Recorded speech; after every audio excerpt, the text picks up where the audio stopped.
Good evening everyone. तो चलिए भाई शुरू करते हैं अपन आज से आयुष जीके की सीरीज। और आज का ये पहला लेक्चर है और पहले लेक्चर में बात सुन लेना कि अपने एग्जाम में 7 से 8 क्वेश्चन आते हैं आयुष जीके के। इतनी गारंटी कि 6 से 7 क्वेश्चन इन्हीं वीडियो से आएंगे, पक्का है, लिख के ले लो, ठीक है। सबसे पहला पॉइंट, सारे इंपोर्टेंट पॉइंट है, 80 इंपोर्टेंट अपन ने कवर किए हैं।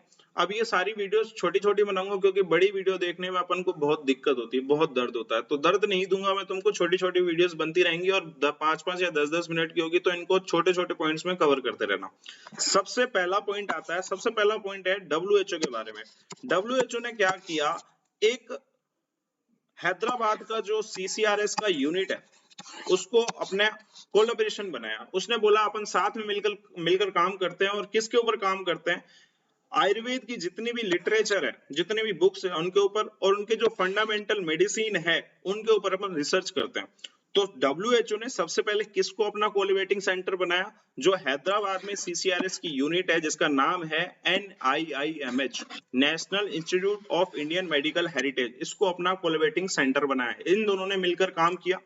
और क्या काम किया, किन के ऊपर काम किया? जो मेडिसिन है उनके ऊपर काम किया और जो अपनी लिटरेचर है उनके ऊपर काम किया, ठीक है। तो सबसे पहला पॉइंट यही याद रखना है, क्वेश्चन यही पूछा जाएगा कि WHO ने अपना पहला कोलैबोरेटिंग सेंटर किसको माना, ठीक है। तो NIMH को माना। दूसरी बात करते हैं, 2 पॉइंट हो चुके, तीसरी बात करते हैं प्रगति 2024। प्रगति 2024 क्या है? प्रगति 2024 को CCRS ने होस्ट किया। CCRS क्या है? CCRS एक मिनिस्ट्री ऑफ आयुष की ऑटोनोमस बॉडी है। CCRS खुद एक ऑटोनोमस बॉडी है, किसकी? मिनिस्ट्री ऑफ आयुष की। इसने एक प्रोग्राम लॉन्च किया या होस्ट किया जिसका नाम रखा प्रगति 2024।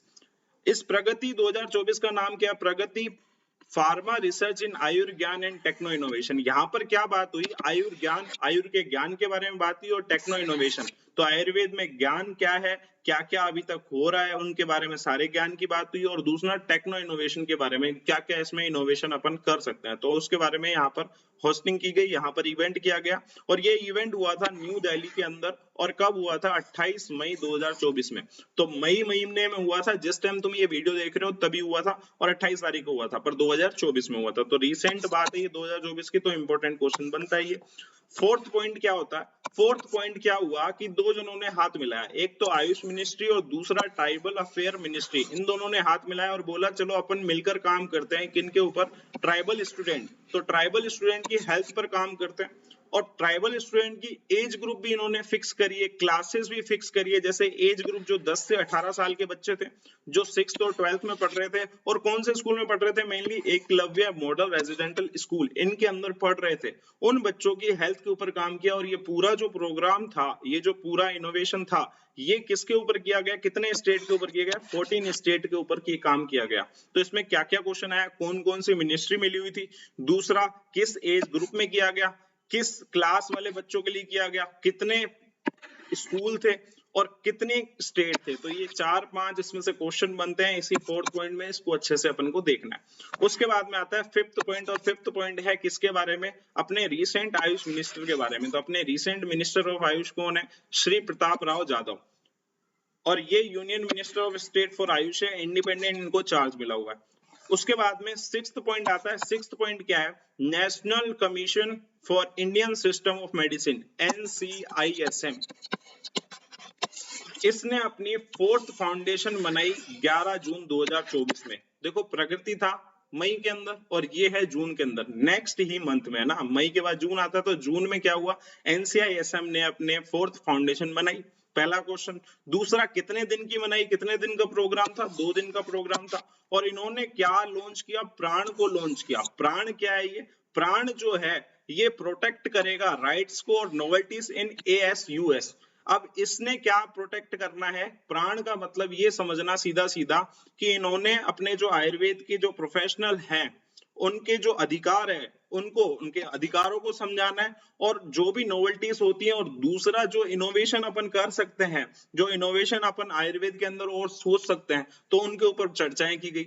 अब ये जो है ना प्राण, इनका कोलेबोरेशन किसने किया? ये इंपॉर्टेंट है, कोलेबोरेशन किसने किया? AICTE क्या है? All India counselling for technical education और मिनिस्ट्री ऑफ एजुकेशन, ये दो जनों ने मिलकर ये पूरा फाउंडेशन को पूरा अच्छे से इस इवेंट को किया। तो 2 जनों का कोलैबोरेशन था, किसका? AICTE का और मिनिस्ट्री ऑफ एजुकेशन का। तो मिनिस्ट्री ऑफ एजुकेशन है इसमें और all India counselling for technical education, ये 2 जने मिलकर इस पूरे प्रोग्राम को करा गए। ठीक है, तो ये 6 पॉइंट कवर होते हैं और 5 मिनट की वीडियो बन चुकी है। इतनी छोटी वीडियो बनेगी, ज्यादा बड़ी बनाऊंगा तो तुम बोर हो जाओगे। तो इतनी छोटी छोटी वीडियो से अपन को याद रखना है, एक तो प्रगति के बारे में याद रखना है, अपने आयुष मिनिस्टर कौन है, WHO ने फर्स्ट कोलैबोरेटिंग सेंटर किसको बनाया, उसके बाद में प्राण के बारे में अपन को याद रखना है, फोर्थ फाउंडेशन हुई। तो ये सारी बातें अपन को इस छोटे से वीडियो से सीखनी है। और जिसको भी ये पसंद आए लाइक करते रहो, नेक्स्ट वीडियो का इंतजार करते रहो। तो आज की अपन क्लास यहीं समाप्त करते हैं। गुड नाइट, बाकी मिलेंगे अपन नेक्स्ट वीडियो के साथ।